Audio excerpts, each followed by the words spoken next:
वाचायसाठी नाही, अनुकरण्यासाठी. त्याला लाज वाटते. ही आमची स्थिती झाली आहे.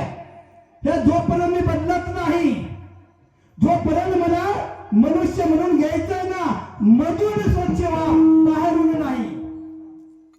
बाहेरून हे कपडे टापटीप घालावे नाही असं नाही, पण बाह्य स्वरूपानं नाही. एखादं सोन्याचं घर आहे, त्याला चांदीच्या खिडक्या बसवलेल्या आहेत, पण मला त्या घरामध्ये असणार तिथं उकिंड आहे, धूस लागली आहे. त्या घरात राहू का आपण? नाही ना.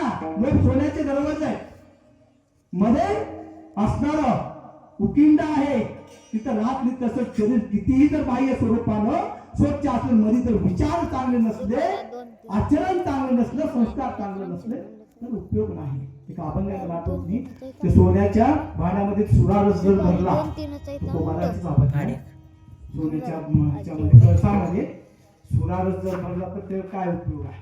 कसं आहे हे लाज मनुष्याने कुठे लाजावं? अरे गर्वानं सांगा, हे माझ्या आई वडील, हे अध्यात्म आहे ना बाबा. हे अध्यात्म त्याच्यासाठीच आहे. भक्त पुंडलिकाचं कशाला पांडुरंग आले, कशामुळे आले? भक्त पुंडलिकांनी सेवा केली म्हणून. आई वडिलाची सेवा, मातृदेवो भव, पितृदेवो भव, आचार्य देवो भव, अतिथी देवो भव, मात्र आई वडील देव आहेत. आई वडील देव आहे. जीवनाचं सार्थक करायचं ना, आणि त्यांची सेवा करा. तर निस्वार्थ भावनाने ते फक्त एवढाच अपेक्षा करतात, माझ्या लेकराचं कल्याण व्हावे, नाही काय अपेक्षा.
सहज बघा, आई स्वयंपाक करते, घरामध्ये स्वयंपाक केल्यानंतर सगळे जेवतात, संध्याकाळची वेळ आहे समजा, आणि अर्धीच भाकरी त्या दुर्डीमध्ये आहे. महाराज पोरगा जेवायचं, आई जेवायचं. पोरग बाहेरून येतं, पोराला माहित नाही दुर्डीमध्ये अर्धीच भाकरी आहे, आई जेवायची माहिती नाही. त्यावेळेस पोरगे, ताई मला जेवायला वाढ, भूक लागली आहे. आई वाढते, आणि सगळं आपल्यासाठी काही विचार करते म्हणजे वाटते. आणि आई तू जेवलीस का? आता जेवणार आहे, तेव्हा बेकार ओ उपाशी सगळं नाही जेवते तिला. आई लेकराला म्हणते, बेटा मी जेवणार आहे, पण आताच्या मला हात होता, आता तू यायच्या आधी पुढे जेवलेली नसते, पण लेकराला जेव्हा ढेकर दिलं त्यावेळेस हिचं पोट भरतं. आणि हे जी भावना आहे ना, हे पैशाने विकत घेता येत नाही, हे प्रदर्शन करता येत नाही, हे दाखवता येत नाही. यह महसूस, आता हिंदी, हे अंतकरण